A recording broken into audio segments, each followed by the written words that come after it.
इथे ना मी अर्धा चटाक अद्रक स्वच्छ पाण्याने धुवून घेतलं, कोरड्या कपड्याने पुसून ना अशा पद्धतीने लांब लांब फोडी करून घेतल्या.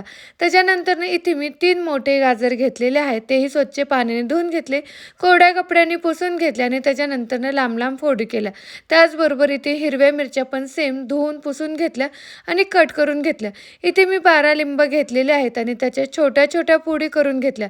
आता सगळं एका ताटामध्ये घेतलेलं आहे. तुम्ही इथे बघू शकता किती छान दिसत आहे ना. त्याच्यानंतर ना इथे ना मी चवीनुसार मीठ घेतलेलं आहे. मीठ थोडंसं जास्तच घ्यायचं आणि भाजून घ्यायचं.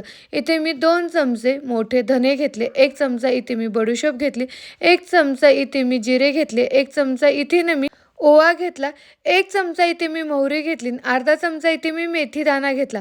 आता हे ना लालसर होईपर्यंत भाजून घ्यायचं आणि लगेच मिक्सरमध्ये वाटून घ्यायचं. मिक्सरमध्ये वाटल्यानंतर ना हे सगळं बसत नव्हतं म्हणून दुसऱ्या भांड्यामध्ये टाकलं. इथे तेल ना थोडंसं जास्तच घेतलेलं आहे. त्याच्यामध्ये हिंग, त्याचबरोबर हळद आणि थोडंसं लाल तिखट टाकून याच्यामध्ये मिक्स केलं. हे झालं मिक्स लोणचं तयार.